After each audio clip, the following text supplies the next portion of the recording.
Hello, and welcome to Homebrew Buddies, a Dungeons and Dragons discussion group where we talk about homebrew in Dungeons and Dragons 5th edition. Hello, I am Addison Daniels, your Time Lord for the day. Um, if you haven't yet, hit that subscribe button. Our goal for May is we're trying our very hardest to get a merch store, and we need 15 subs for our merch store, and we can give you a whole variety of objects for you to hoard like a dragon. Like, we can give you a mug, we can give you a shirt, we can give you a crop top. We're in the midst of making a potential hat. I want some sweatpants so we can have a full outfit of Break the Table merch. But that is not possible without your support and helping subscribe. And if you yourself have an Amazon Prime account, you can help support us for free with your Amazon Prime. You just have to follow the steps below, and bada bing, bada boom, we got you. Thank you so much. Um, but for all of those who have supported us in the past, weekly shout out. Thank you so much for to saxophonist and Jelly Bean, officially Jelly Bean 713, and I think that is it. If not, let us know in the comments. I will shout you out. Thank you for our latest subscribers, Cosmic Purge and Sammy Insane. You're great, grand. Thank you so much. Thank you for those with our Patreon, because if you enjoy this content, we have a whole bunch of bonus stuff for you with our monthly specials, with our after show talk show, with our what else do we have? With our storyboarding sessions, and you can see how we create the world of Break the Table. So thank you with those at Patreon, Amy H, Ethan E, and Laz Juno. Thank you so much. We love you. But maybe you're feeling generous in a different sort of way, and you don't want to see this extra content, but you want to support us. Thank you for those donors at WGL79. You're great, you're grand, you're awesome, and all the other past donors who have helped donate. We see you and we thank you so much. So please think about supporting your local BIPOC artist group. Arigato. So speaking of this adventure, if you enjoy this content we're giving to you, well, let's see. It's tomorrow. I didn't put the day. Sunday, 5:30 p.m. PDT. We have our Break the Table talk. It's our community talk where we essentially just chill out. We do whatever. We talk. Lately, I believe on our last Break the Table talk, it was Rico doing some musical designs for stuff. So you can chill out with him. Maybe talk about some music. It's pretty fun. Sometimes we also play jackpot games. We just do a whole variety of stuff, and it's our outreach program to try to make a community with you all. So if you enjoy that, 5:30 p.m. PDT tomorrow, Sunday. But if you enjoy more Dungeons and Dragons content, um, next Friday, 7 p.m. PDT, come check out our Toodle and the Graham Improv Show. It's a fun, it's a hoot, it's a riot. We just have fun little improv adventures, and it's great. Come check it out. If you do not like improv, on our VOD, I think it should be, or even if not, check out on our YouTube. We have we have the entire arc of the heist, roleplay varied the heist, out on YouTube. So if you want to enjoy our latest roleplay varied, go check it out. It was a hoot. I will not spoil it. Boop. You have to see it for yourself, but it is very fun. So today, for our mid-show boost, our intermission, we will be having a song by, Teach Me I'll Love You by Raleigh Mosley and Aquafina by Jerusha. And if you yourself are a BIPOC artist who wants to share their content or is just looking for that extra exposure, email us below in the link below, because we love to share and grow together as this community. So thank you all for my long spiel. Because now, introducing the one, the only, the grand, the great, the magnificent, the terrifying, the Duke of DMs themselves. It's David Olek. Hi, David. Hi, Addison. Just let's take a moment to appreciate how fresh you are looking today. New cut looks good. Yes, with my haircut. Thank you. Yes, for all of those. We barely talked about it last episode, but yes, I have gotten a haircut. For those of you who didn't know, my hair was down to here, and you can see my hair adventures on Instagram at AddisonD_98, and you can see how much hair they cut off, and the video of them doing it. I was shocked. But speaking of Instagram, David, where can people follow you on Instagram? You can find me at Fellow Crumbs. I always get my TikTok and my Instagram confused. But Instagram is Fellow Crumbs, and TikTok is Fellow3000, and I do cosplay and what content. And right now, just in the spirit of Asian Heritage Month and Jewish Heritage Month, I'm just doing some, just highlighting various different Canadians of Jewish and Asian descent. Yeah, it's great. Go check David's stuff out. Thoroughly enjoy it. Also, David is our international perspective coming from Canada. So he knows all the international things going on outside of the U.S.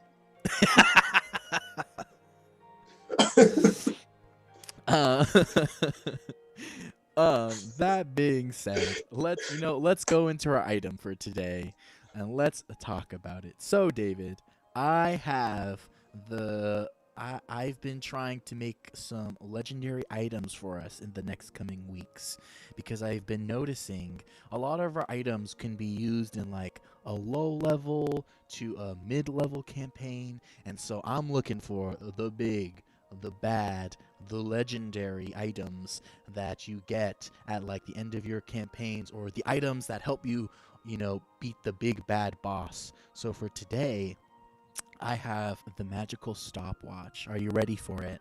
I am.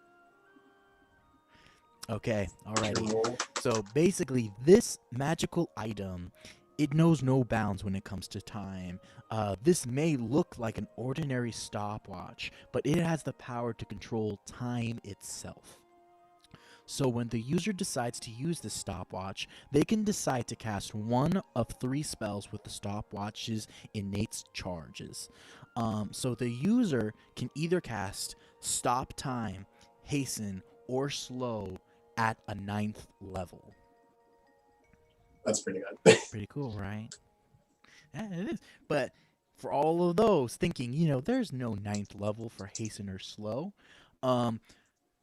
I have enhanced it. So there's an enhanced version that essentially follows these enhanced rules. So essentially, any creature the user decides within a 500-foot cube has the effects of Hasten or Slow instantly cast on them.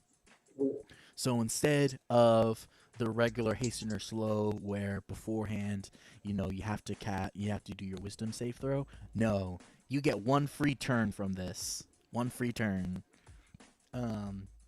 Once then, the duration lasts for a minute, and at the end of their turn, the creatures can try to break free with a Wisdom saving throw. So, and that's how it works. But there also is a fun little extras for you. So you can only use this item once per day. There's only one innate charge per day, unless you are willing to sacrifice your spell slots equal to a 9th level spell slot to this stopwatch. So for instance, maybe you sacrifice a level 5 and a level 4 spell slot to equal your level 9 spell slot, and you can use it again. But you can only use this action once per day as well. So overall, you can use it twice if you really need to. That's pretty cool. I'm excited to use this. Yeah, I am too. I really am. Mhm. So with that said, let's rate it. So do we think it's going to be overpowered, underpowered, or just right? Well, I do like the fact that you already put the one limit in, just like with the one charge, and you can boost that to use it again. And the fact that this would be more of an item that you'd get later on in a campaign as opposed to like a first level campaign just having just roll it up with this ledge. Yeah, I'm a level 3 wizard. I'm casting a level 9 spell right off the bat. Time stop. So I think it will be just right. Of course, we'll see by the end of it, but I think it'll be just right. Yeah, we'll see. I agree. I think it's gonna turn out just right for a legendary item. And the thing with legendary items, is they can be overpowered real fast. But Oh, that's the absolutely. thing with legendary items. They're legendary. They're supposed to be that overpowered. Ooh. And I definitely think when I was creating this, one of the stipulations of one of the things I was thinking about specifically was the using the spell Mhm. your spell slots to use it again and again and again. And when I was thinking about that, I was like, that could be overpowered because you could just keep using your spell slots to stop time, stop time, stop Oh, time, absolutely. Yeah. slow, hasten, hasten. So that's why I came up with the other rule of you can only use it once per day, right? Mhm. So overall, you get two. So if you really wanted to, you could do like slow on your enemies, hasten on yourself, Mhm. or however you want to use it. You can do whatever you Mhm. want. But I am excited to see how it's Oh, gonna absolutely. turn out. Because Absolutely. today, everyone, we got level 10 characters for you. We're ready for it. We're gonna be ballers. So, before we go into our before we go into our encounter, let's do a little segment, a new segment we're trying to work out called BIPOC Talks. Essentially, where we, your BIPOC artists, try to talk about our opinions and ideas and beliefs on different various things going on. That's fantasy related, game related, just whatever related, and we're going to talk about it and let us know in the comments what you also think so we can build our little thing. So for today's little BIPOC talk, today we have, I we're talking anime. We're straight up talking anime, and we're talking about the cool fusion that I kind of recently saw, and then other fusions that exist right now in the world of anime. Recently, I saw this post off from Crunchyroll's account Mhm. about I forget what it's called already. I had to look it up. But basically, it's an anime where it is by I think Latinx people, Onyx Equinox. That's what it's called, and it's about Mesoamerica, Oh. and it's an anime about Mesoamerica. And I was watching the interview on it, Mhm. and the like executive producer lady, she was like, when I watched anime all the time, I had to look up the terms of what's a shinigami or what's this to Mhm. understand the culture. And so she was like, I wanted to do that with my culture of if Mesoamericans and everything. And the animation is beautiful and it's great. And so David, I was interested to talk to you about what are some animes that you like that also have this like cool fusion effect? Oh. So one of so I'm gonna sidetrack a little bit, but because this isn't technically an anime, but the Boondocks. I'm not. I hope that you've heard of the Boondocks. Have you? Yes. Okay. Of course I've heard of the Boondocks. I Okay. love the Boondocks. I kind of not to I think it's on the verge of being an anime, to be honest, Absolutely. Yeah. because it truly defies regular animation styles of cartoons Oh, or regular absolutely. animation. Absolutely. But that's the one that I always just like go to when I think of ask me why, but yeah, when I think of anime, one of the ones that I go to is Boondocks. But I was a show that I really enjoyed and I really liked, as well as the animation style, and then the fact that it was heavily BIPOC people in the show, which was a nice change of pace to see.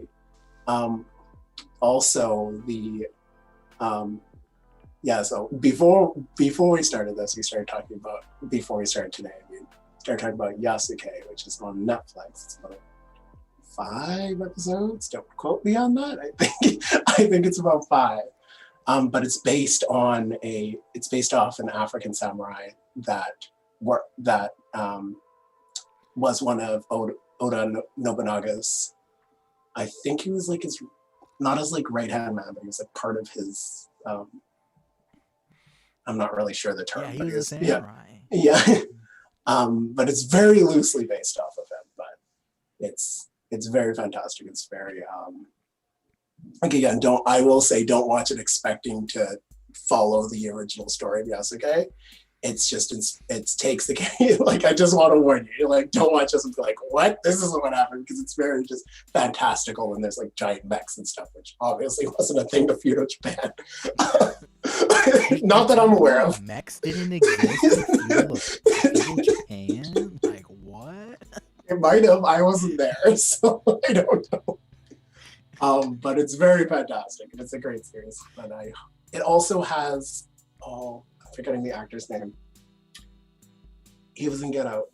He voiced. I'll have to come back to that. But big actor, anyways. But yeah, and it's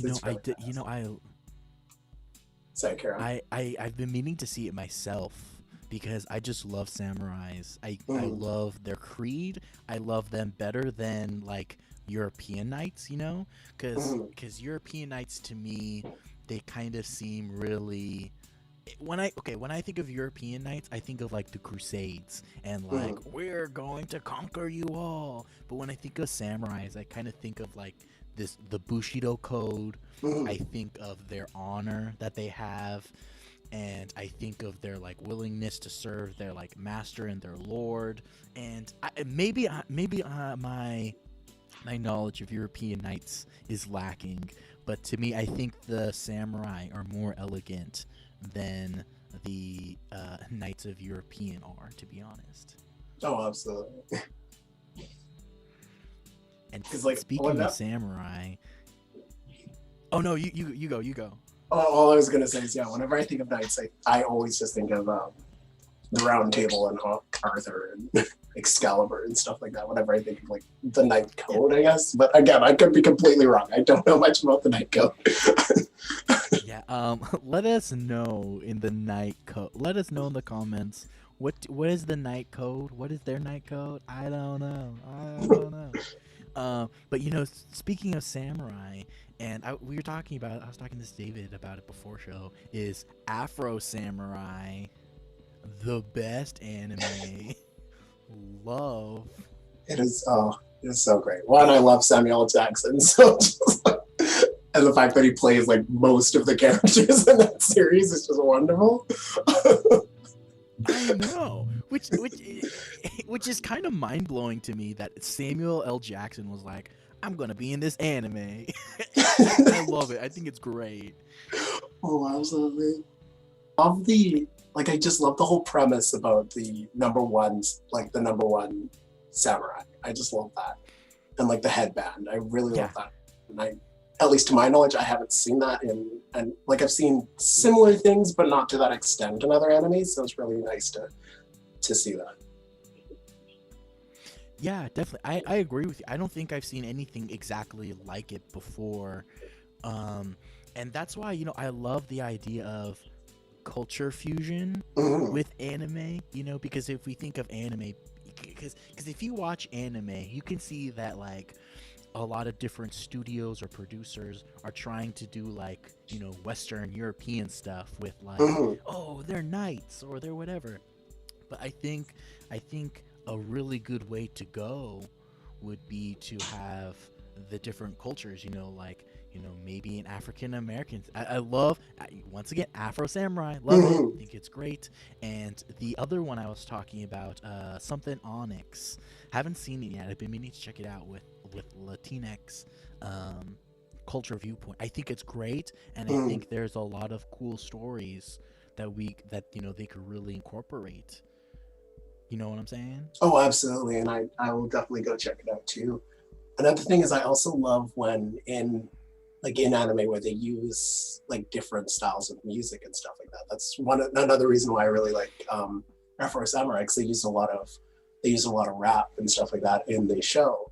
And also Yeah. that kind of like goes into have you heard of Samurai Champloo or Champloo? I I have can never not. remember how to pronounce it, but um I have not. but that's another one where it's just based in feudal Japan, but like all of the music is just rap.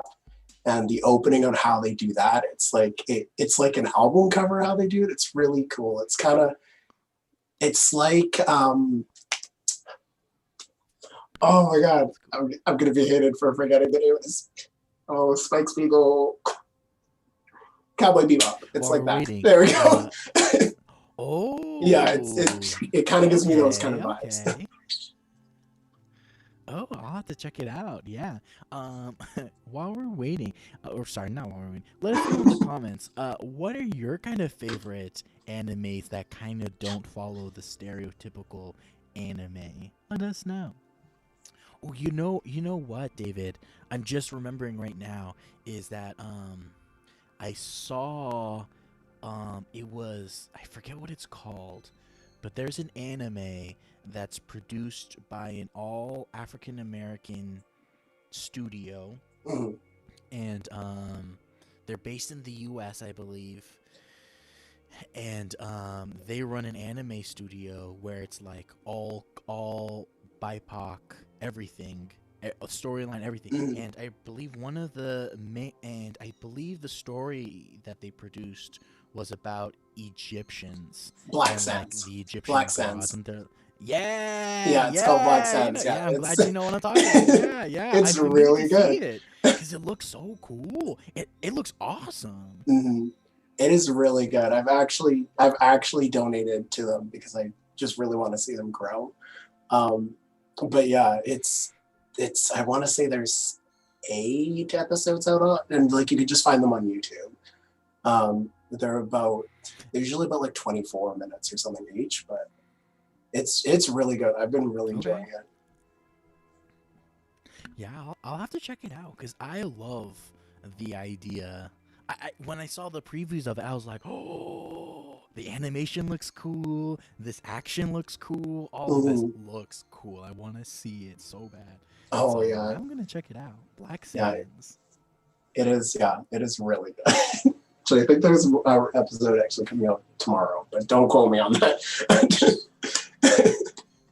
But Gotta it's a check good it out. series. Gotta check it out. Oh, that's really cool. And that's once again coming back full circle. That's why I love having the cultural mesh of anime and other cultures fusing to make a cool new project. Mhm. Excuse me. You know what? Here's an interesting thought for you, and also let us know in the comments what you think. Is I would like to see a Hawaiian anime, or I would like to see all of the cultures anime and like some sort of storyline, but with like an anime feel, and that would make me Oh, really absolutely. happy. So like, what? Okay, so David, so what kind of culture mix would you like to see with anime? Oh, that is so tough. There's so many. Like I would love, yeah, the Hawaiian would be cool. I'd love to see Mayans. Um, I'd love to see I would love to see Haitian. I'd love to see I would love to see something from the Philippines. Um, oh, there's just so many. There's just so many that I just love to see. But yeah, because I think they could do some really cool stuff with that. Um, Yeah. yeah, I'm glad Oh, that now. a little. Go No, ahead. go on, go on. I was just gonna say I'm glad that I was just now. saying. Oh, cut each other. There we go. There's a lag between us. There's a lag between us. That's why. No, all I was gonna say is I love that now. Like as anime becomes more mainstream and stuff, there's a lot more. There's a lot more very different artists coming through the mainstream and making their own sort of products. So I'm hoping that, at least in my lifetime, I will see all of these wonderful different cultures be in an animated sort of style. Yeah, I would really like that too. And to peek behind my life screen is I want to make that Hawaiian anime and Hawaiian manga Oh series. I yes. don't know how to draw. I can't draw. Like I have a cool little storyline for it. Mm. Um but I don't have the drawing capabilities to be like, unless if you're familiar with the mangaka um one who does One Punch Man, Oh yeah. when he was, yeah, when for audience members who may not know, is he when he eventually, One Punch Man was web comic, and it was drawn, kind of not really good Mm. until he partnered with, oh geez, I forget the other person's name. I don't remember. So that's okay. Murata. It's Murata something. But then he developed the style for a One Punch Man, and he developed it. So I need someone like that who's really Mm. good at drawing and can make my really crappy drawings good. If I could help you, I would, but I would just make it worse.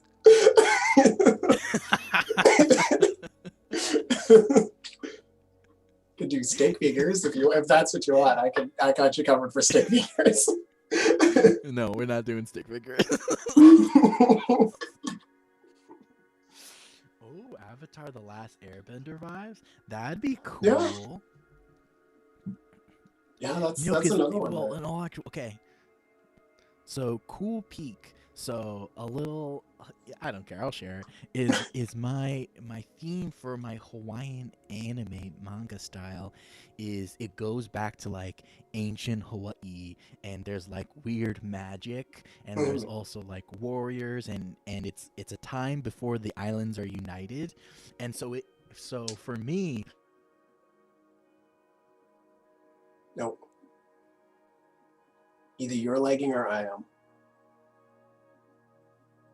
Okay. there's people who can manipulate the Oh, there we sands. go. Oh, You can you hear me? froze for a little bit, just as a heads up.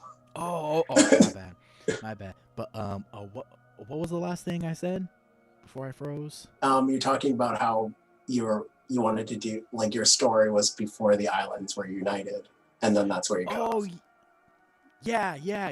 And there's different warriors that have like different abilities to potentially have different magics, where like they can manipulate some lava, or they Mm. can manipulate some sand or some ocean or some wind. And so bringing up Avatar: The Last Airbender, that's kind of what I was kind of inspired by, cuz if we go into like Hawaiian lore, there's all these different spirits, or like gods or goddesses, that have this different power, mana, Mm. inherently inside of them, and they go talk to the mortals, and they interact, and it's very interesting. And so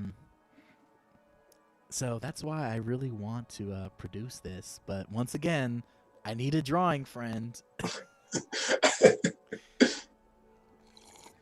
No, that would be really cool, and I'd love to see that. And I will support you as much as I can. Yeah. Just not with drawing. Yeah. I will cosplay your characters, but I won't draw them. Yeah.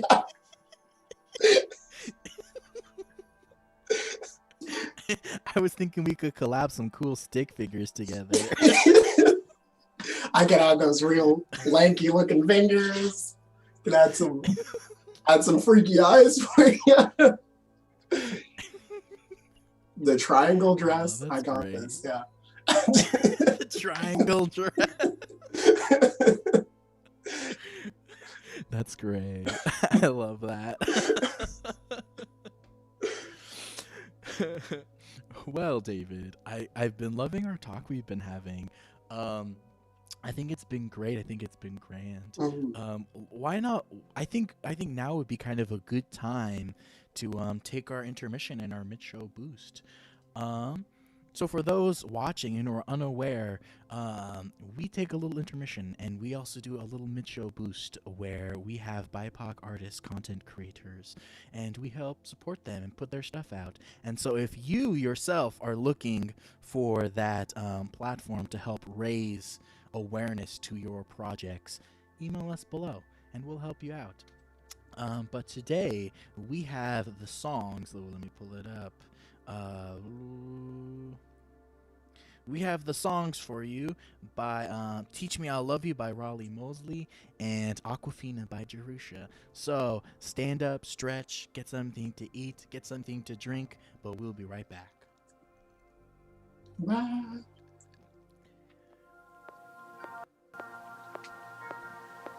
I'm just doing this till it's okay.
So I'm treating myself like a princess.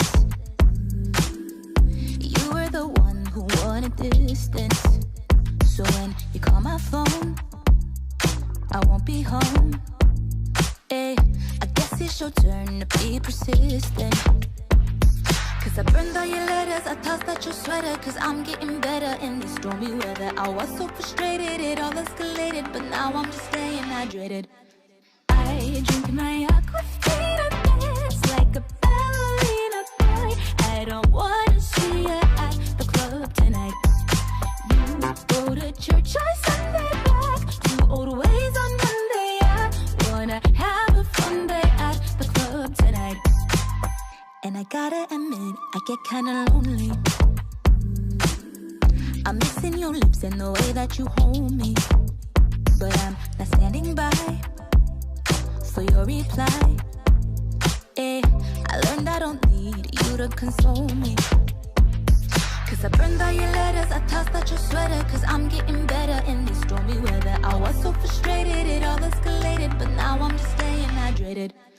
I drink my Aquafina, dance like a ballerina boy. I don't wanna see you at the club tonight. You go to church on Sunday, back to old ways on Monday. I wanna have a fun day at the club tonight. Tell me that you love me, then you say you gotta let me go. Call me on my telly just to say that you can be alone. Say you love me, but you let me go. Say you love me, but you let me go. Girl, drink your water. Don't even bother with him. I'm tryna tell ya. Don't even dwell up in it. Girl, drink your water. Don't even bother with him. I'm tryna tell ya. Don't even dwell up in it. So I'm treating myself like a princess. You were the one who wanted distance. I drink my Aquafina, dance like a ballerina boy. I don't wanna see you at the club tonight. You go to church on Sunday, old ways on Monday. I wanna have a fun day at the club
to do it. I'll love you.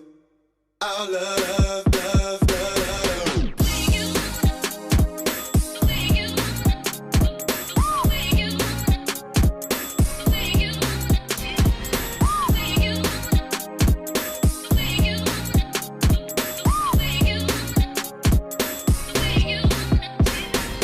Teach me how to do it and show me how to do it. I'll love you. I'll love you. Teach me how to do it and show me how to do it. I'll love you. I'll love you. All you got to do is teach me how to do it. I will do it right every day of every night. Making sure all your needs are fulfilled is what I'm here for, is what you're here for. I'll learn how to do everything, but only you know what you want, and I'll give you what you need. So teach me how to do it and show me how to do it. I will love you. I will love you. Teach me how to do it and show me how to do it. I will love you. I will love you.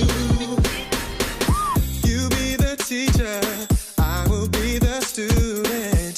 Just for this one time. Oh, I know I haven't been there like I should, but this is your chance to shine. Making sure all your needs are fulfilled is what I'm here for, is what you're here for. I know how to do everything. Only you know what you want, and I'll give you what you need. Teach me how to do it and show me how to do it. I'll love you. I will love. I'll love you. I will love you, baby. Teach me how to do it and show me how to do it. I'll love you. I'll love you. Girl, I will get you right where you want. I will love you from your head to your toes. But girl, I can't do this all alone. I need you to teach me, need you to show me. Look, baby, my plan is to show you that I understand. Wanna love you right, but you gotta give me the upper hand. Let me know when I'm doing wrong, tell me if I'm right. Study your pattern, do you like it in the day and night? Does it even matter, treat you right, cause I'm supposed to. A young fella, but my soul from the old school. Do thick and thin, I'm here regardless what we go through. How do you body right, baby, just call me Whole Foods. So let me know, boo. Teach me how to do it and show me how to do it. I'll love you. I'll love you. Teach me how to do it and show me how to do it. I will love you. Teach me how to do it and show me how to do it. I'll love you. Teach me how to do it and show me how to do it. I need you, baby. How to do it. How to do, how to do it. How to do it. How to do it. Teach me, girl, teach me how to do it. Got to teach me how to do it. To show me how to do it. Teach me, girl, teach me. Girl, I want you to teach me. Girl, I want you to show me.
Hello and welcome back to Homebrew Buddies, a Dungeons and Dragons discussion group where we talk about homebrew in Dungeons and Dragons 5th edition. I'm your host Addison Daniels and also your time lord for the evening.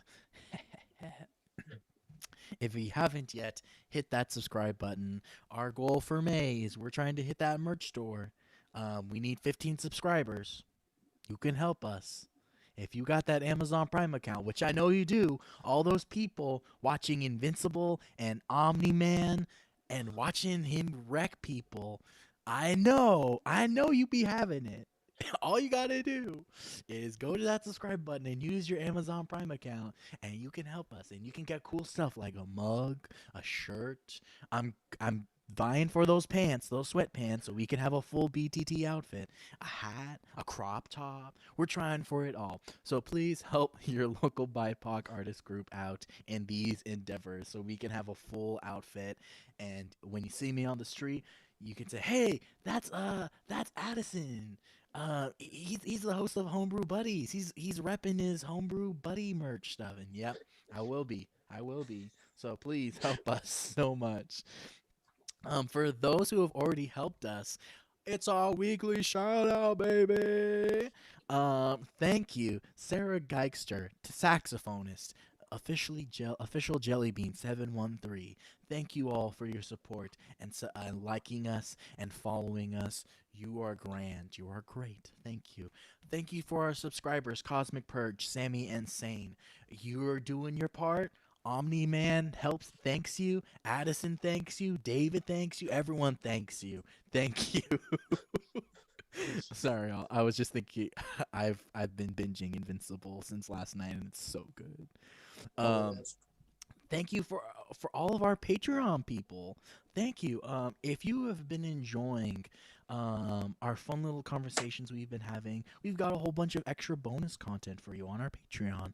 We have our monthly specials, we have our storyboarding sessions, and we have our after show talks of how things go. So please, if you like that, go like our Patreon. Link below.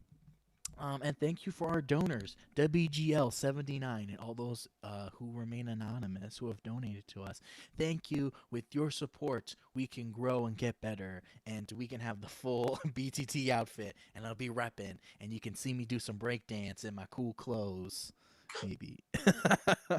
um, but if you've been enjoying this adventure that we've been having, or the adventure that's about to come with our encounter that we're doing now, if you have been enjoying our Dungeons and Dragons content, we have more for you on for next Friday, 7 p.m. PDT. We have Tootle and the Gram. It's our improv show where we just have fun little random adventures, and it's just D&D and base. Sometimes it's not. Sometimes we might be playing Lasers and Feelings, Bigfoot thing. I forget. Maybe we might even be playing some other little one-shot stuff. But go check it out. It's fun. We have a fun time improving. But wait, there is also more stuff for you. Is this Sunday, 5:30 p.m. PDT. We have our Break the Table talk, and essentially it's just us chilling, hanging out. Maybe we're doing music with Rico. Maybe we're talking about some cool social issues. Maybe we're playing some Jackbox games. Maybe we're doing some other crazy thing. But that's your time to get to know the cast of Break the Table. Break. And just interact with us. It's fun. Um, so if you have enjoyed all of this, like and subscribe once again for all you Omni Man watchers. You can do it for free with your Amazon Prime account. So now let's get back into it. We have the illustrious, we have the elegant, the extravagant, the daring, the dashing, David Olek, Duke of DMs. Hello, David. Welcome back. hello, Addison. Always lovely to be here. Yeah, as said, it is me, David Olick. I use they, them, and he, him pronouns. And yeah, I'm just happy to be here and test out the item. I'm happy you're here too, buddy. So let's do a recap for all of those who may have joined in during the second half. Today we will be testing the magical stopwatch. And so essentially what this stopwatch does is it allows the user to cast one of three spells. Either it can be stop time, hasten, or slow, all at a 9th level. And so for those wondering how does hasten and slow work at a 9th level, essentially what's going to happen is any creature that's within any creature the user decides that's within a 500 feet cube has the effects of hasten or slow instantly cast on them. And so the duration lasts for a minute, and at the end of their turn, the creatures can try to break free from a wisdom saving throw. And this item can only be used once per day, or if you're willing, you can sacrifice a number of spell slots equal to a 9th level slot to regain for one more usage per day. And so let's introduce our characters and let's go into our fun journey. So let's roll initiative because your boy will also be playing today. Hoping I'll survive this one. Third time's the charm. Oh, that's right. You've died literally like I think most of them. Yeah. Oh wait, no, I survived. Right. Yeah. I've died when I'm on my own. So, yeah, every time you're on your own, you die. So this time I think you'll be okay. Got a dirty 20. You got a dirty 20? That's a starting off strong. And I haven't come up with a name for my character yet, so his name is going to be Sal. Sal. Yeah. Sal is a tortoise. Just in the spirit of the stopwatch, they're wearing a suit because I would just love to see a tortoise wearing a suit because they're usually naked or they have a sash over them. So they're wearing a suit. Yeah. They have a little monocle over one of their eyes, and then they also have these little professor glasses because their vision is terrible. And then they have a little pocket square. Dope. What class are you going to be using for today? Sal's a sorcerer. Great. Love it. So my character is named, and don't think this alliteration is on purpose, but my character's name is Steven. Steven is a human knight.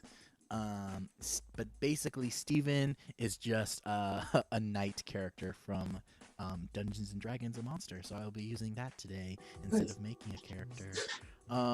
But yes, so let's get right into our encounter.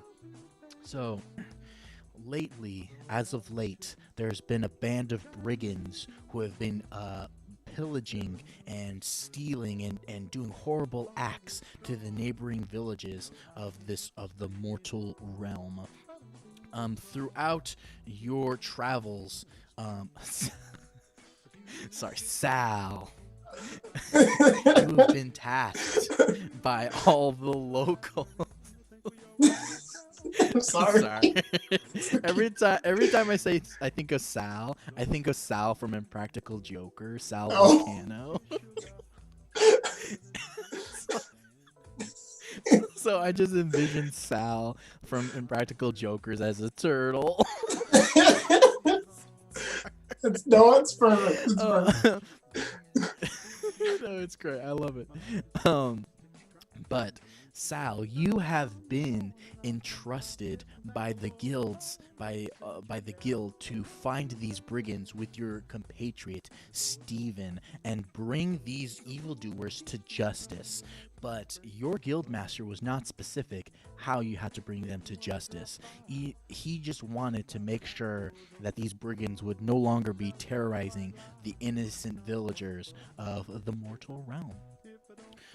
So, as you have been journeying, looking, finding, trying to survey and investigate where these brigands are, you have expertly found that their base of operations is an abandoned little warehouse north of all of the villages, and you and Steven have arrived, and you're at the tree line before this abandoned warehouse. So how this is going to work is you'll get one free like action or move to do something before the guards will notice you. So what would you like to do? I'm gonna cast Mage Armor. Start off with protecting myself. You know that's a very good first move for a magic caster. So Sal will reach out. Now is Mage Armor Oh, sorry, go ahead. Oh, is it a bonus action or a full action? It's a full action. Okay. Yeah. But Sal will take a. I don't know if it's paws. I'm not actually sure what the appendage is called for turtles. They got little claws. Yeah, that's right. Yeah. So he uses claws and just touches he'll touch his suit, and his suit will now sparkle. Does he go? Yeah, he'll like adjust his shirt a bit. Cool. Steven seeing Sal do this. My lord, I will also protect myself. And Steven basically he adjusts his armor, thinking he will also magically boost himself. But he doesn't. Oh no! I am strong like my lord. So I'll reach out, just pat him on the shoulder. Good job. Well done. All right, great. So, what is your plan for taking on these brigands? I would love to do a perception check to see how many there are in the immediate vicinity. Okay. 4. Steven will give you the help action, so you can do with advantage. Thank you, Steve. You're welcome, my lord. It's a little better. And that is 15. 15? Great. As you are looking and scouting out this abandoned warehouse, you find yourself, let me roll for it. There are 5 kobold guards surrounding the exterior of this building. You don't know who is in the inside, but what you can tell is there are at least 5, and they're spaced out evenly about 60 feet from each other. Okay. And it's like a dice. It's like 1, 2, 3, 4, 5. Okay. That's how they're spread out. That is...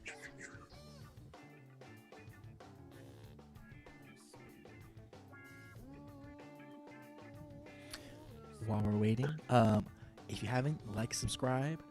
We're trying to make a merch store. We're trying to get a cool outfit going on for you. So please help your local BIPOC artist group, and you can do that for free if you have an Amazon Prime account, which I know you all do because you've been watching Invincible with Omni-Man. Such a good There's show. been too many memes about it. How large is this area? Is the exterior here? How many feet?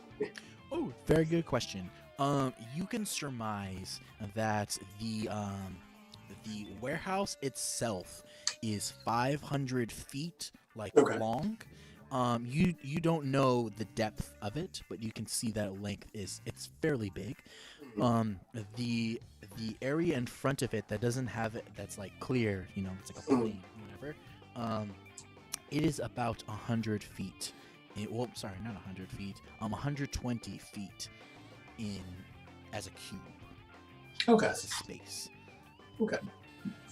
And sorry, how far spaced apart are the cards again? They're 60 feet. Okay. So basically, yeah, think about it like a dice. 1, 2, 3, 4, 5. It's evenly spaced. I will cast Fog Cloud on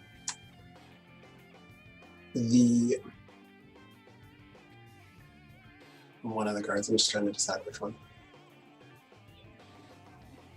So I'm gonna try and get. No, I can only get one of them. So I will cast Fog Cloud on the guard that's close. No. So I'll just say there's a guard here. I'll cast it on the one that's not like just a little bit further away. So the one that's 60 feet out of us then. Because the first guard, how close is the first guard to us? The first guard to you will be about 30 feet. Okay. Yeah. No, then I'll cast it on the second guard. Second guard? Yeah. So, to clarify, so if we're thinking about it like this, 1, 2, 3, 4, 5. Are you doing this one, this one, this one, this one, or this one? Upper left, upper right, lower left, lower right, or middle? Middle. Middle? Okay, Yeah. sounds great. Please spook them or something. Why don't you describe to the audience? Why don't you describe to our viewers what Fog Cloud does? So it I'm just gonna read it word for word. Good. Creates a 20-foot radius sphere of fog center on a point within range. So the point will be the guard, and the sphere spreads around corners and areas and is heavily obscured. It lasts until the duration, or until a wind or moderate or greater speed. So hopefully they don't blow it away. Oh, right. No. I'm going to increase that. I've never used Fog Cloud at level higher than 1, but since I'm at a level, I'm going to cast it. Because I want to get at least 2 guards in that. So I will cast it at a...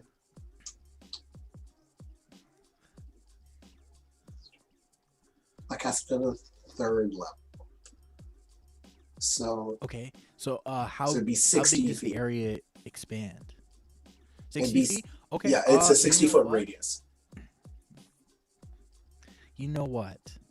I will be gracious to you, and because you've chose the middle one, I will say the fog cloud will envelop just for this turn all of them. Excellent. Because they're all 60 feet. But Excellent. the outside guards, the one upper left, right, lower left, right, they can get out of it easily, whereas the one in the middle will have a harder time. No, absolutely. Yeah. All right. Great. So please explain how Sal casts this. He's going to adjust his monocle and just kind of like scope out each guard, and he'll look directly at the guard that he's thinking of, just hold it out and then touch the monocle, and then it's cast. Then as the guard, just a fog cloud starts to emerge from their armor. Let's say their nose. Okay. Let's say their nose. Sure. Let's say their nose. Just for Their sure. nose. It'll be their Okay. nose. Okay. Okay, great. I love it. This kobold guard. What's going on? What did I eat? Fog coming from their nose. All the guards look towards it. What's going on? Why are you fog coming from your nose? What is this? And this is where we're gonna be rolling initiative. So go ahead and roll for it. Oh, that's terrible. Okay.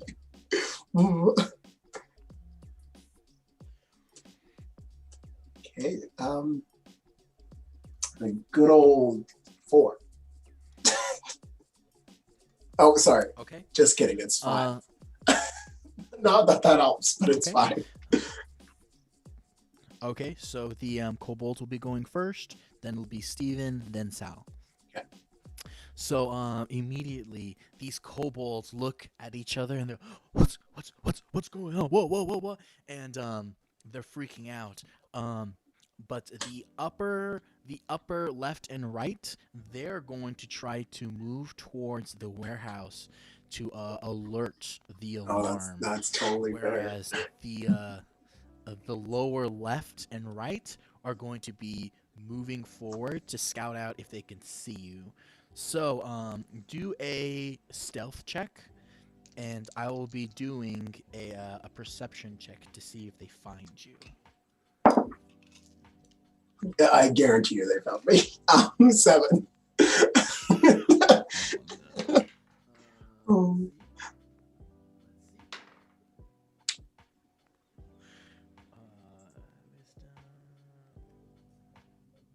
You said you got a what? 7. You lucky ducky. Oh my god. They got a 7.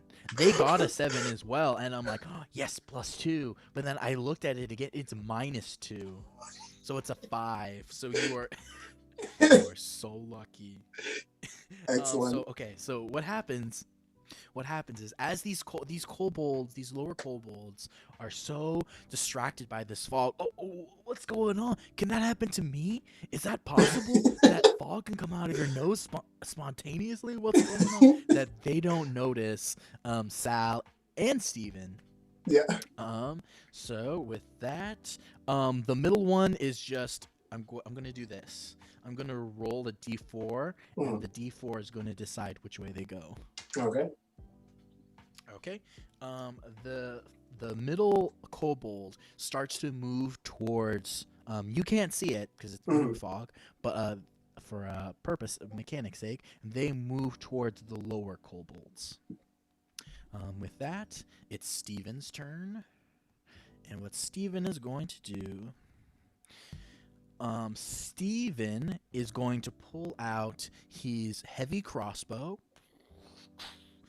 and he is going to fire it at one of the kobolds. Excellent. Good job, Steve. Nat 20, baby. Hey. So what I'm gonna say is how much? It's a D10. All right.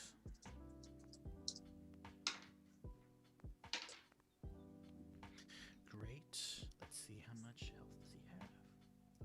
So instantly, as Steven pulls out their heavy crossbow, they look and they aim, and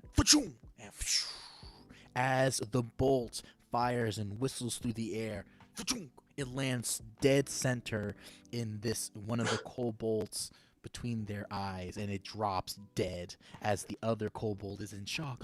Philip, your birthday was tomorrow. Oh no. Oh no. Oh, poor Philip. David, it's now your turn. Okay, well, I'm going to attack the one that just yelled for Philip. I am going to use... They can join them, so...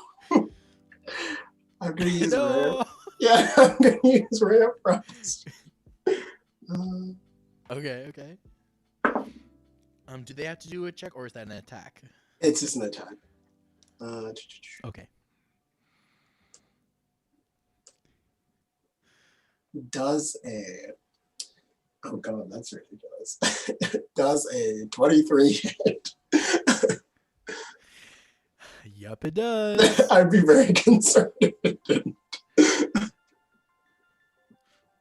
If it didn't hit, I would just be like, we gotta go. Let's go, Steve. This is our time.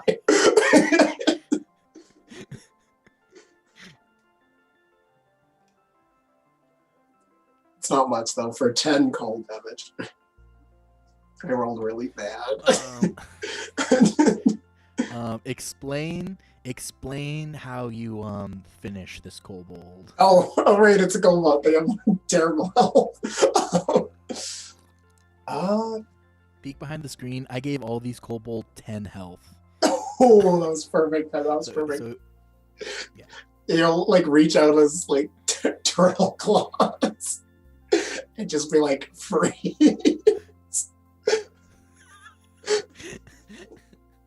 As a little thing of ice just shoots out of his finger, out of his claw.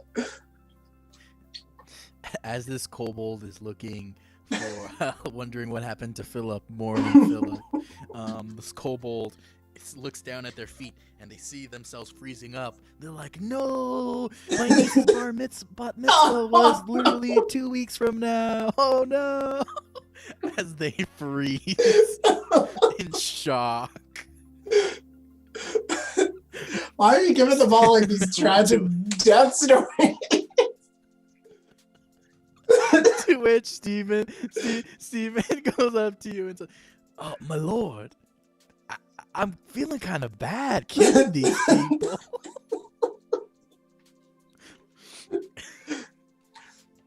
Maybe they're just stealing because there's some socioeconomic reason for them. Steven just getting woke all of a sudden.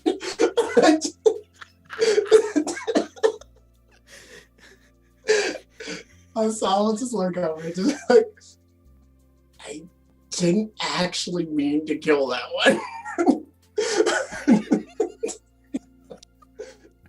I just meant to stop their movement. In all fairness, their movement is stopped. Yes, their movement is stopped.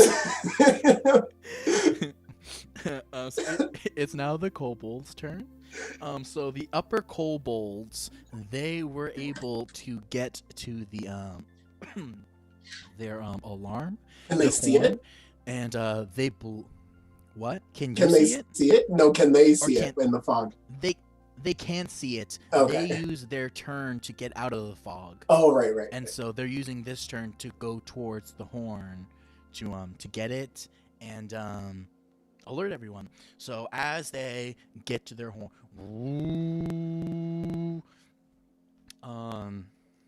let me roll initiative for these people.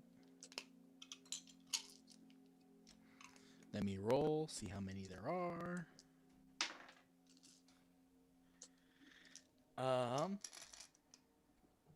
Immediately as this horn is blown, you can see past the fog.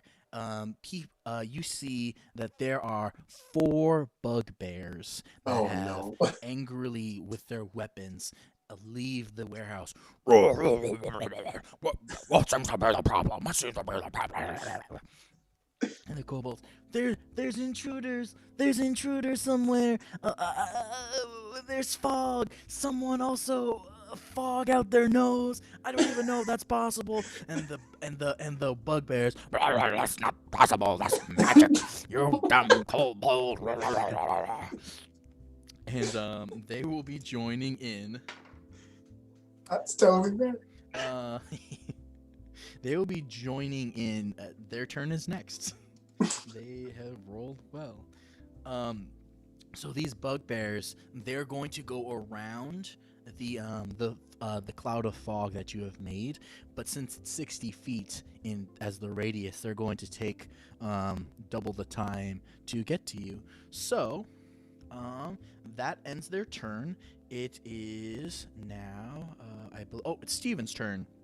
So what Steven is going to do is he's going to also see that these bugbears, and he's going to once again roll for the he's going to use his heavy crossbow and roll to hit and to roll to attack.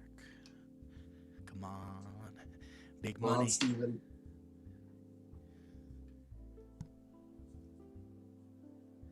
Perfect.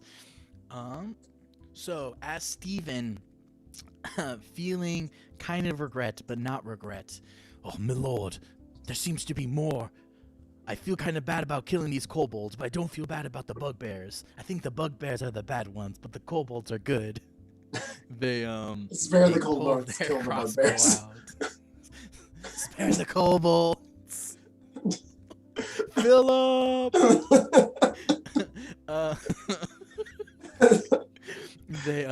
He shoots off his fireball, pew, and he rolls. Let's see.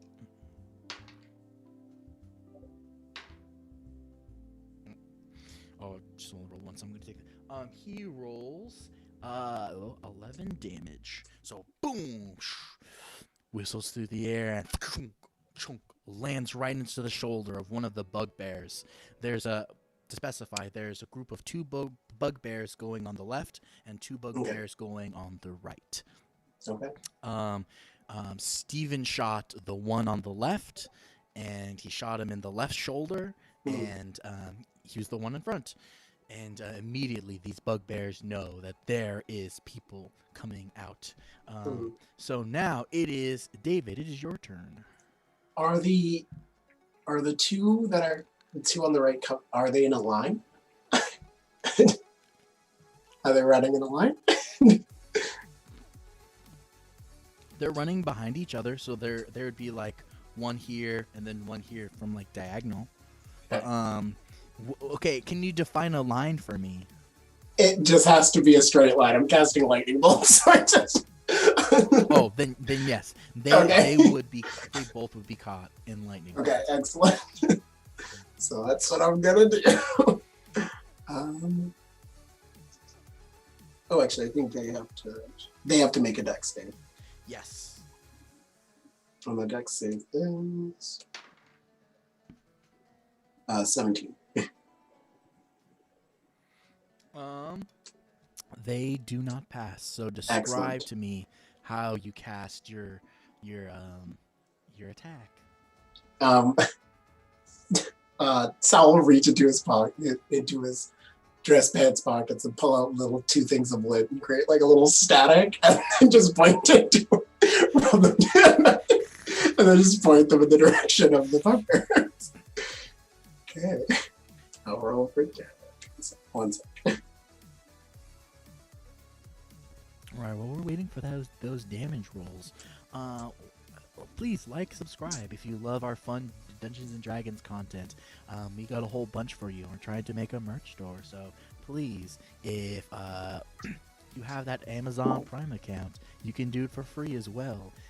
So if you have been enjoying shows such as Invincible, what's the other one? It's like House of Cthulhu, something like that. All those Amazon shows, if you've been enjoying them, you can also enjoy our content and support your local BIPOC artist group by subscribing to our Twitch for free. Thank you. Ha ha ha ha. Let's check in with David.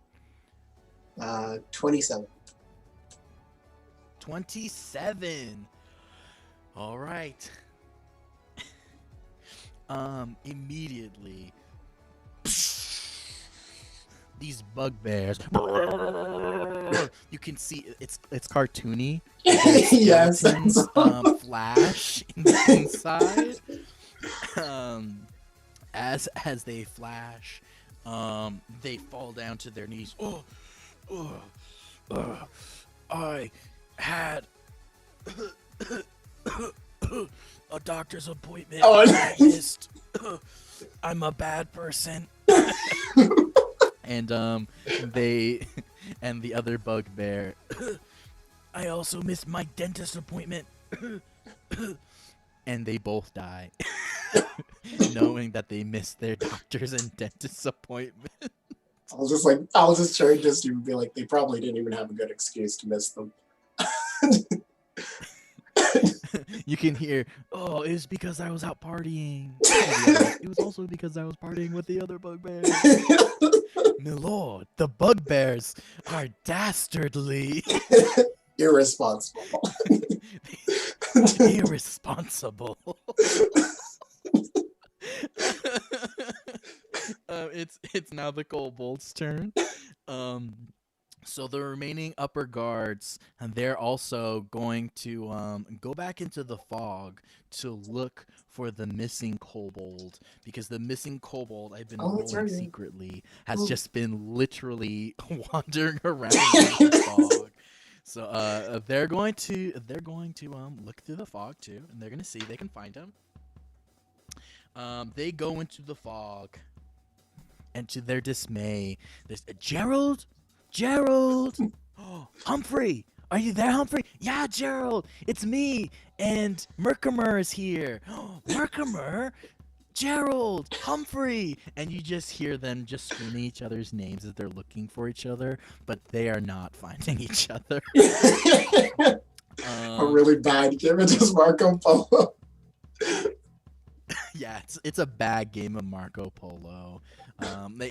They're not doing well. But these bugbears, on the other hand, have now surmised where your location is, both from the arrow and from the lightning bolt. That's fair. So they're coming right at you.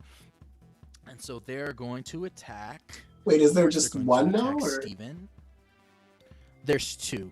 Oh, okay. Okay. There's two because there's one with the arrow or the bolt in their shoulder, and one that is fully healed. So Okay. they're going to both actually attack Steven because Steven's out in front.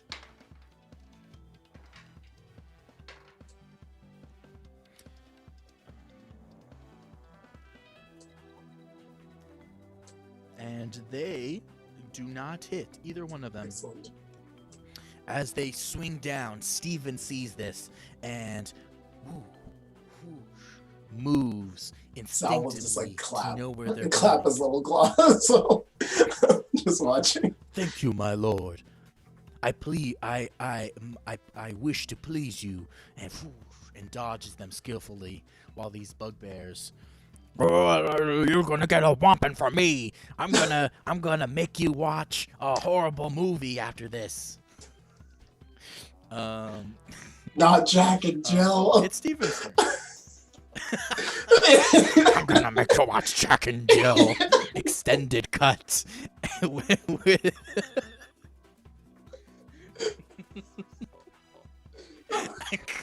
We're gonna watch the special edition of Jack and Jill with commentary. No, please.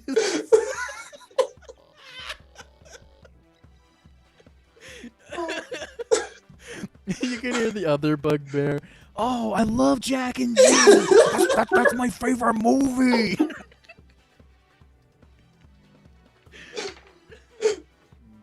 Sal was just like any Steven remorse to hearing killing this. you is gone.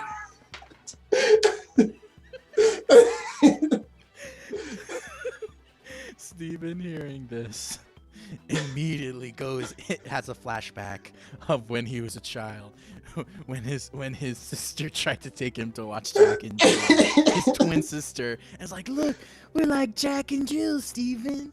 No. And he hits on both of his attacks, and let's see how much damage does he do. Let's see.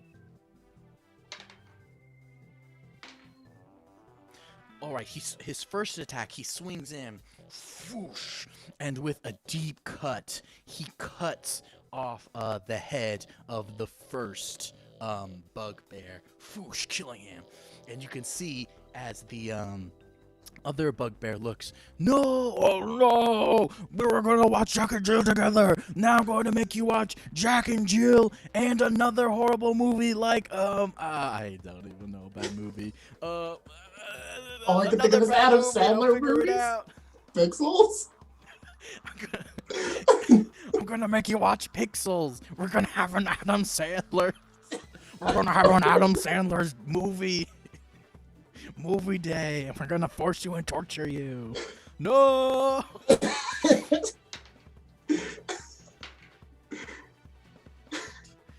how much do I have for that? 3. Steven looks again and looks at this other bugbear.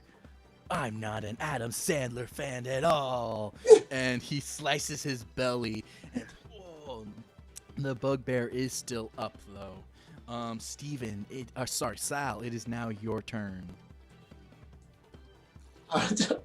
Should we, as Steven will, Sal will look at Steven.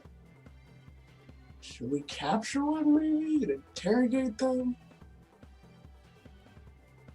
My lord, these are Adam Sandler movie fans. We must slaughter them before they can spread their Adam Sandler throughout the whole world. The bugbear. Hey, you know he's not bad. He's got some fun family movies. He's okay. He's okay.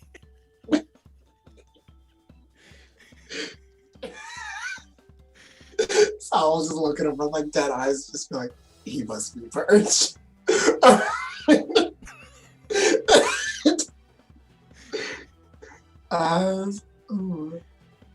How far away are they from me? They're right up on you in melee combat. Okay. So about like maybe 15 feet, because Okay. he was fighting Steven. Okay. Ooh, I don't want to cast that then, because then we get Steven. Just Gonna do the good old shock and grasp. I will walk off to him. Okay. And put my hand on his arm. Well, actually, how tall is he? He's probably like towering over me, so I probably can't reach his shoulder. A bugbear? Yeah, let's say they're like 7 feet. Okay. I will. Hi, Mickey. Yeah, hello, Mickey. Adam You're Sandler also is a wonderful. good person. Adam Sandler is a good person. Jack and Jill was just not a good movie. No. That was wild.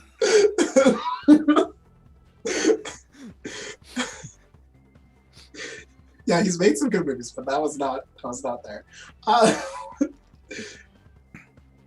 So yeah, anyways, he'll go up Do you to have his. to make a con save? No, it's just I just make the attack. Okay. Yeah. So I'll poke him in the chest with my turtle claws.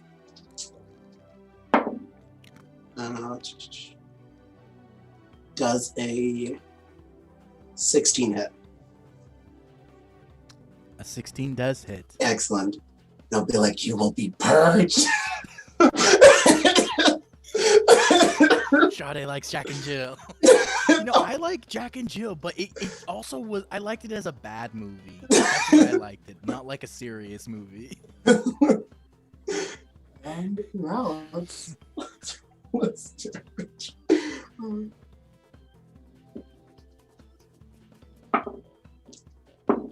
No, that's not good at all. So 7.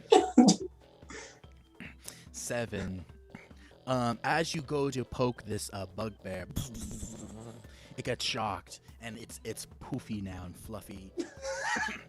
Oh, thanks. I was getting my hair blown out the other day, but I was going to not go to the appointment because I was partying with the other bugbears, and missing my appointments is a bad.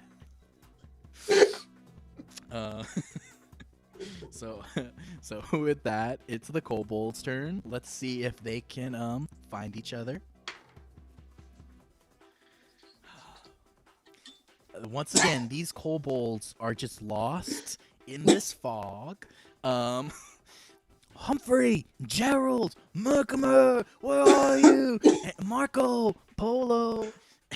And you hear the bugbear. Why are you playing Marco Polo in the fog? Just choose a direction and walk out of it. It's not that hard. The kobolds. I don't know. We gotta find him. And the bugbear. No, I'm gonna be punishing you with more Adam Sandler movies. The kobolds. No, not again. Not again. He made a sequel, a fanfic sequel of Jack and Jill 2. And he made us perform it for his YouTube videos. Oh no.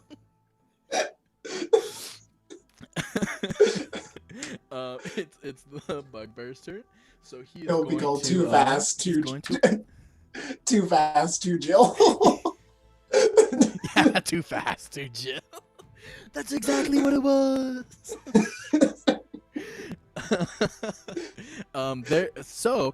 Because Sal, you are in attacking range, the bugbear is going to be attacking you.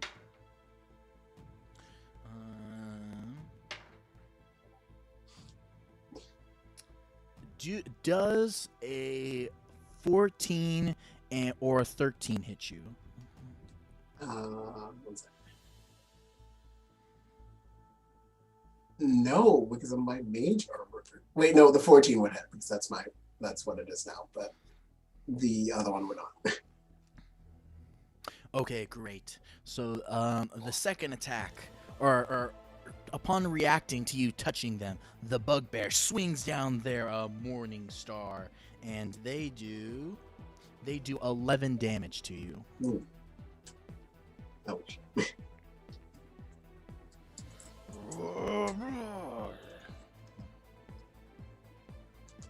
You shouldn't make fun of artists' fun fanfic recreations of movies they like, because everything's valid in that way. The kobold. But forcing others to watch it is an atrocity. To make it terrible. Forcing it upon others is where I cannot. To the original movie.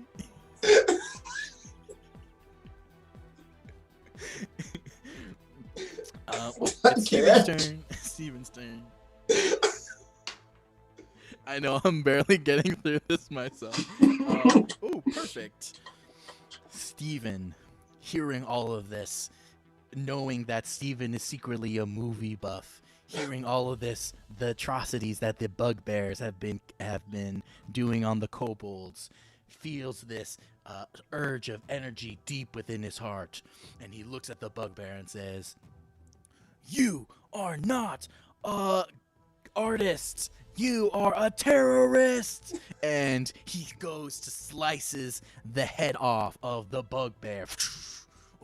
It plops down on the ground, and you can see that the bugbear's last words, I just wanted to make the world happy. Oh, don't do this to us. So all the bugbears are defeated, and there are still the kobolds. Okay. But how would you like to proceed now? I think we should. I don't want to kill the kobolds. We should capture them. Go for non-lethal damage. Knock them out. Or actually, no. Let's just talk to them. I'll go up to the edge of the fog cloud and be like, "Your oppressive leaders are dead." Okay. Do a persuasion check real fast. See if they're persuaded. And you know what? Steven will also give you a help action. Steven Oh will my give you help God. action. So That was two. so roll thank God. advantage. Not 20. Please make the best argument you have to persuade these kobolds. So yes, I'll walk to the edge of the fog cloud and be like, "Your oppressive leaders have passed. You will no longer be tortured by the two Jack, two Jill." I can't remember what I call it. The two Jack, two Jill Upon fan hearing- fiction. We will not harm you nor force you to watch our fan fictions or read our fan fictions. We just want you to leave Upon and never steal again. upon hearing this, the kobolds they hear you and they say, "Are you for real? We're free from the fan fictions? Yes. We were held captive here because of the fan fictions. They forced us to listen to all their fan fictions and recreate them in movies for their horrible YouTubes. It was horrible. But you have now saved us. Thank you." And the kobolds eventually they stumble out of the fog cloud and they reunite and they decide, "We will never again steal. Thank you. Now let's go to my great-grandma's 90th birthday. She's lived for so long." And they say, "Yeah!" And they go to Humphrey's grandma's 90th birthday. Very awesome. So I'll look at Steve and be like, "Wow, 90. That's really good for a gold bar." "Yeah, my lord. They live to like 50, so 90 is like godlike. Like, that's insane. Anyway, my lord, we still have the insides of this warehouse that we are unaware of what's going on. So please make your way with caution. Maybe even decide to use our special item that we've received from the guildmaster." Oh, yeah. He'll reach into his pocket. I won't lie, I completely forget. So it's not the best. Reach into his pocket and be like, "Oh, yes. This is why I keep you along. Thank you, Steve." "You're welcome, my lord. I wish to serve." And he'll open the door to the warehouse. Well, if he can. Actually, how long has it been? Just in terms of the fog cloud. I think it would probably be going by now, like less than a minute. A minute lasts for 10 rounds. It has not been 10 rounds. Oh, okay. So the it's still cloud is chilling still there. If you want to disperse it, you still can. Ah, yeah, I'll do that. Oh no, it lasts for an hour. So yeah, I'm dispersing that. Okay, immediately this fog seeks down into the ground, and so begins once again the adventure of Sal and Steven. So if you've just been joining us, we are testing the magical stopwatch. It's a very cool item. Maybe we'll get to see what happens, how it deals with in real gameplay. So stick around. Let's see what's gonna go on. So, as our two adventurers step in finally to the warehouse, they can see that it is a very big empty space. The ceilings are about 100 feet tall, and it's just like this empty space. Like if you were to put storage in it, like a normal warehouse would. It's meant for storing things, but it's been long abandoned.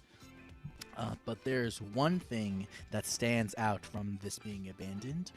As you look forward, straight ahead of you, about 200 feet away from you, there seems to be a pile of all this different treasure. And upon that pile is this giant.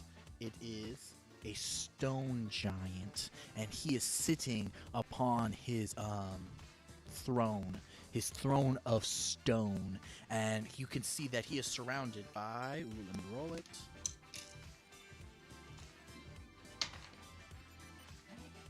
I'm rolling good. It's by 6 guards, heavily helmed to the teeth. They are just decked out in armor. They look like a very intense people. And as Sal and Steven enter into this warehouse, the stone giant sees you.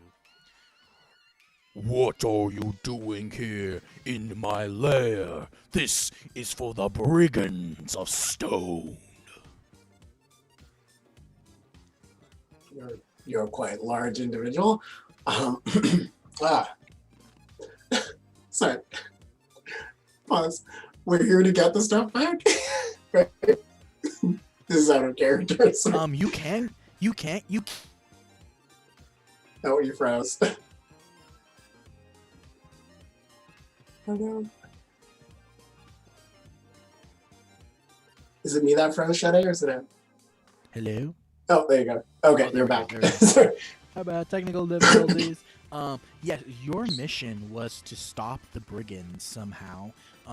So we stopped the werebugs by the bugbears by killing them. We stopped the kobolds. So now these seem to be the last groups of the brigands. So you can deal with them however you like. But that was the task given to you. Yeah. So if we could retrieve the stuff and give it back, that'd be like a bonus. Don't like these odds. So we would like you to stop doing what you're doing.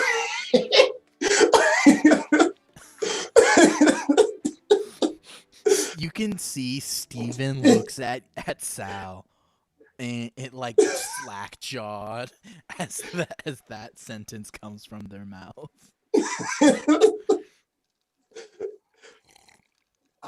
I'm sure you have families or friends that you'd like to get back to. You have a lot of gold and stuff here. Why don't you just retire and stop living this life of pillaging and purging?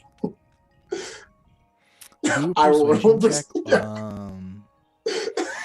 was gonna say with disadvantage, but Steven is going to give you advantage, so it's gonna cancel out. Okay. So just roll the straight persuasion check. See if my sweet words get through. It's not terrible. 21.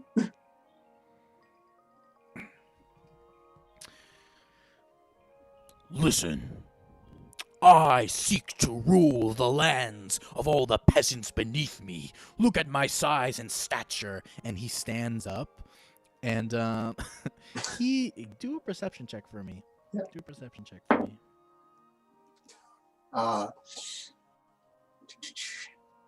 6. Either way, you notice that as the stone giant stands up, he is still very tall, but he's not like giant tall. Mhm. Like if you were to maybe cast growth or enlarge on yourself, you'd probably maybe be like the same height. Okay. And Like- so the stone giant, you must see that I am the largest giant in the world, and these riches will be the largest in the world for me. Do an insight check for me real fast. Yeah. So that's a nat 1. It's a crit fail. Total, however, is 5. Do with advantage as Steven helps you. You're two lucky Stevens here. That's 21. That's much better. 21. Thank you, Steven. As this giant says this, originally your first thought was like, "Oh man, this is a bad dude." But then with Steven goes, "My lord, I don't think this giant is giant size, and I think they may be compensating for the size of them. I think, in fact, that they seem to be a bit smaller than the normal giant. So maybe we can use that to our advantage." Yes. Well, Mr. Average Size Giant.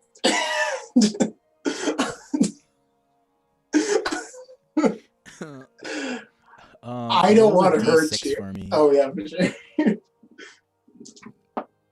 It's a 5. Just a flat D6? Yeah, that's a 5. As you say, average giant, this stone giant falls to his knees, boom, and starts crying. Oh no! I'm not an average giant, and his tears are falling down, and you can see that these other like helmed knights that are surrounding him look at him, and they go up to him and they pat him, and they don't speak, they're just patting him, trying to soothe him. Oh, that's actually really cute. Their whole snow, God, that's awesome.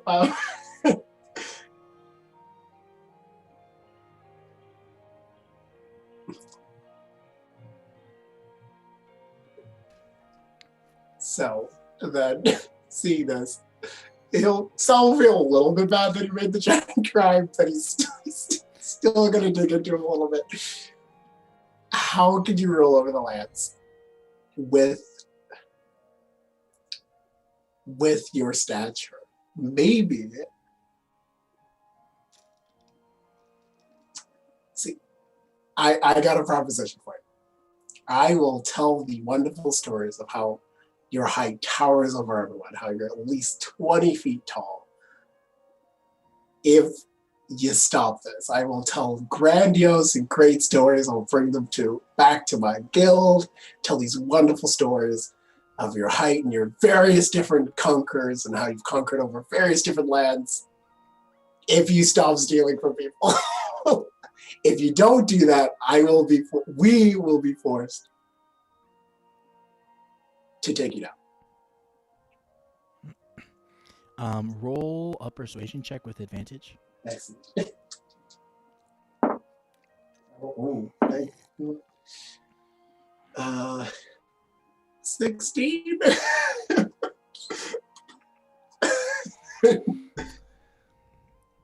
The giant looks up, no longer trying. Yes, that does sound like a good idea, but it is not good enough. And they take their giant club and roll initiative. Yeah, I figured as much. And that is a 15. Okay.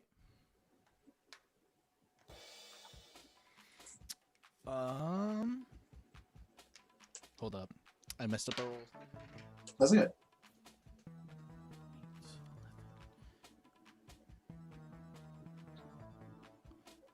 And you rolled a what? 15. 15? Yeah. All right. As before the giant could get their attack in, Stephen goes to you. My lord, use the watch. That's what I got this.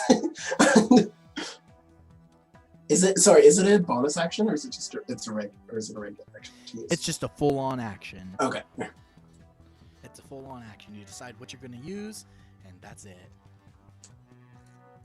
Is it my turn first then? It is your turn. Oh, first. okay, awesome. Technically, it was Steven's turn. Oh, okay. It was Steven's turn, but Steven is not going to do anything. He's going to tell you to do whatever you do. Yeah, I will use...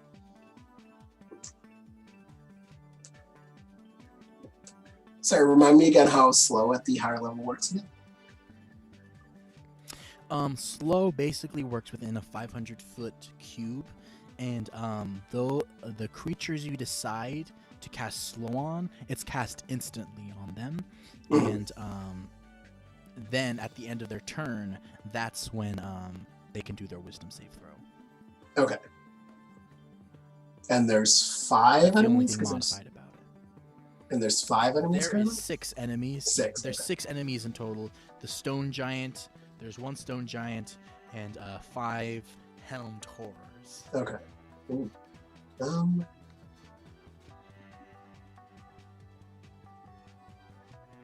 Actually, I will cast Time Stop. I've never actually used this spell, so just go on. So yeah. Oh, great. Yeah, no, I've never used this spell. So for those unaware of Time Stop, can you read it for us, David? Yeah, so you briefly stop the flow of time for everyone but yourself. No time passes for other creatures while you take 1d4 plus 1 turns in a row, during which you can use actions and move as normal. This spell ends if one of the actions used during this period or any effects that you create during this period affects a creature other than you or an object being borne or carried by someone other than you. In addition, the spell ends if you move to a place more than 1,000 feet from your location, which I definitely will not be. Okay, so I will roll a d4 to see how many turns. Actually, I don't have 1 second.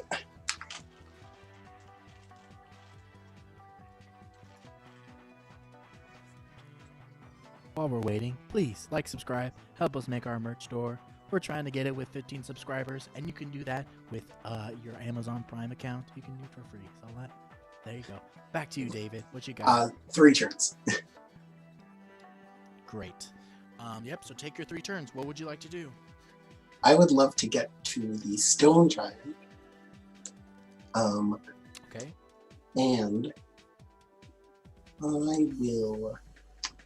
Let's see. So, yeah, I'm guessing the stone giant isn't too far away from us, right?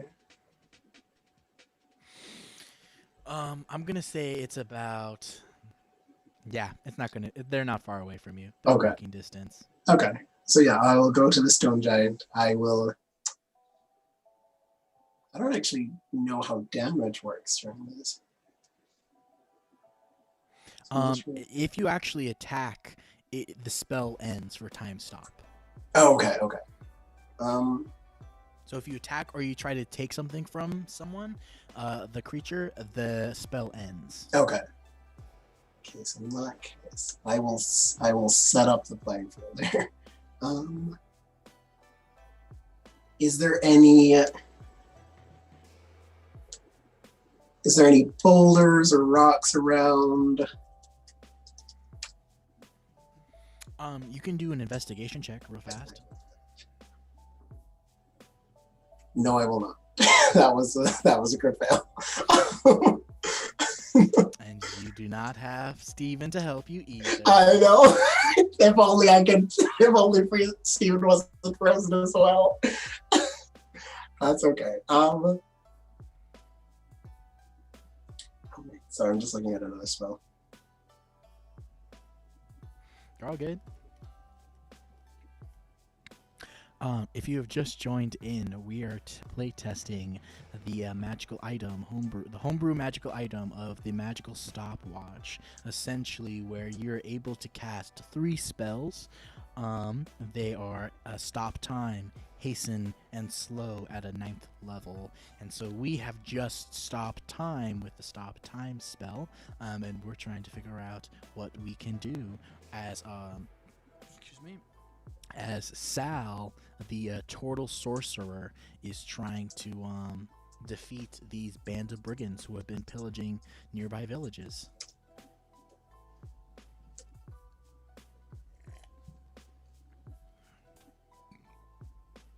Okay, I will. Got an idea for me, David? I do. How far away are the enemies from the stone giant? They were consoling him, so I'm gonna say they're all within like melee range. They're all surrounding him. Okay, excellent. I will Like 5 draw. feet. I will draw a circle around them. I will draw a teleportation circle around them. I'll take my time to draw a teleportation circle around them. As for where to teleport them, that is a good question.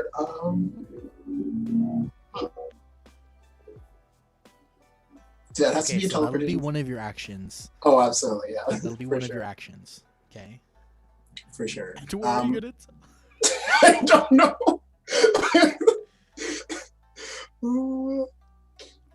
I will teleport them to a heavily guarded city. Because it has to be an active teleportation circle. So I will let you decide. Okay, so how far is? Oh, sorry. So how far is your teleportation range?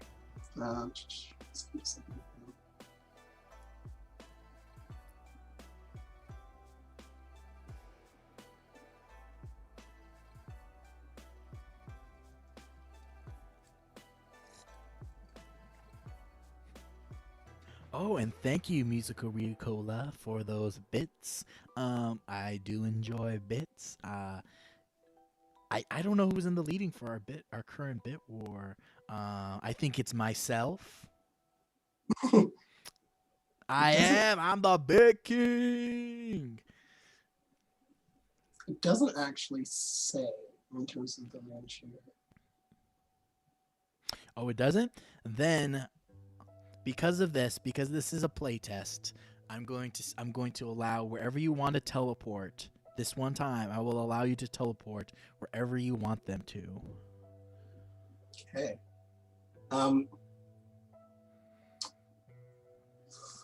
Yeah, so I will just teleport them to a heavily guarded city. Actually, one sec. I will ask this first before I do this. In the time that they're frozen, if I were to move someone, would that break the time stop as well? Like, so I'm not physically hurting them. Yes. I'm just moving. Okay. I figured as much. Yes. So I won't do that then.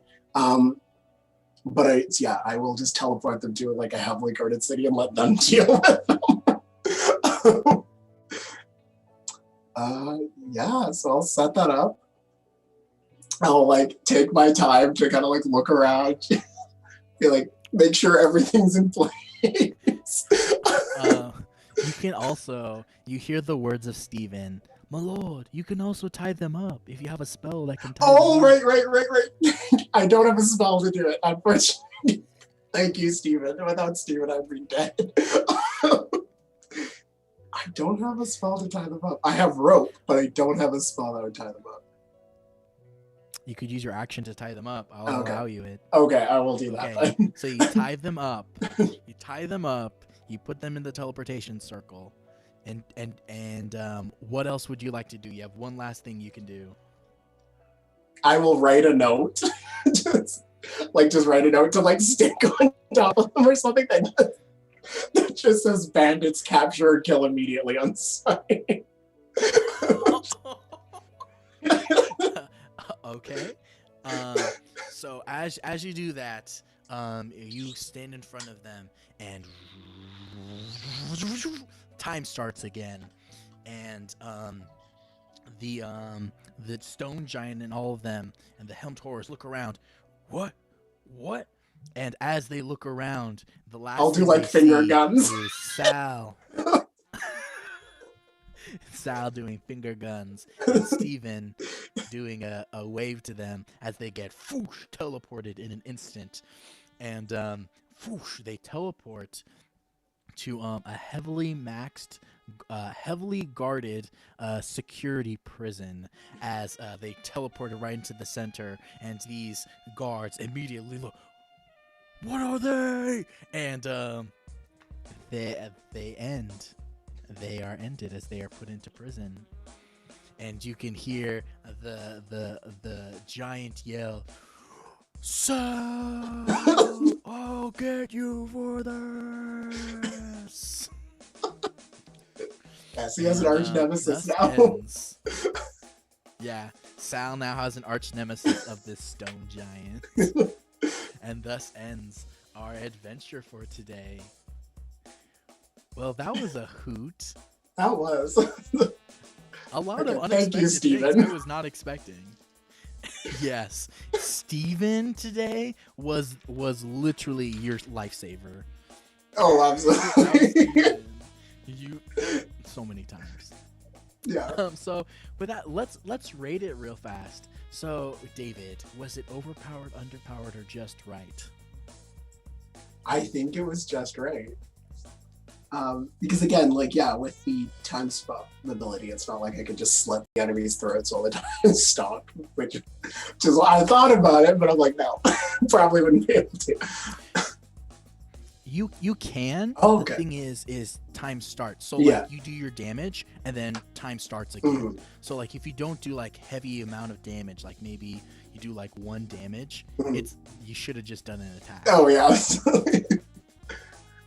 But yeah, no, I really enjoyed using the item. And I think it's pretty balanced. Again, considering that you get it at a higher level, so. Yeah, definitely. And I was thinking about, so one of the mechanics I did today was I wanted to test it against multiple people to see what it would do. So I kept rolling for it, and I kept rolling my d6s, and I rolled 4, 5, and 6, and I'm like, or no, 4, 5, 5. And it's like, wow, these are great numbers, to try to test it out. And so I was really happy how it kind of turned out. Next time, though, I'm excited to see how it might play with more people. Oh, absolutely, yeah. Right? Because if you think about it, you could cast Quicken or Hasten on like all your party members. And, you get Hasten for like that whole like minute, which is awesome. But with that being said, I had to agree with you. I think it was balanced. We'll have to play with it again sometime and see how it works. So thank you for all our viewers who have stayed with us, and thank you for enjoying our magical stopwatch today. Let's see, Sade, are we going to be rating over today? I think Critical Bard is playing because I got a notification about them.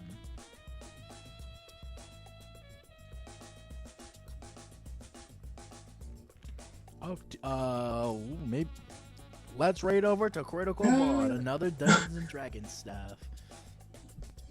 So if you have been enjoying this, please like and subscribe and help your local BIPOC artists grow. We'll be back here next Saturday, 12 o'clock, to give you our next item. And our next item is another legendary item. I'll give you a little preview. It's called the Eldar Stick. The Eldar Stick. So I hope you have some anticipation as you wait for this other legendary item. With that, we'll be raiding over to Critical Bard. And if not, we'll be there for a little bit. But if not, enjoy your weekend. We'll see you next week, same time. Bye.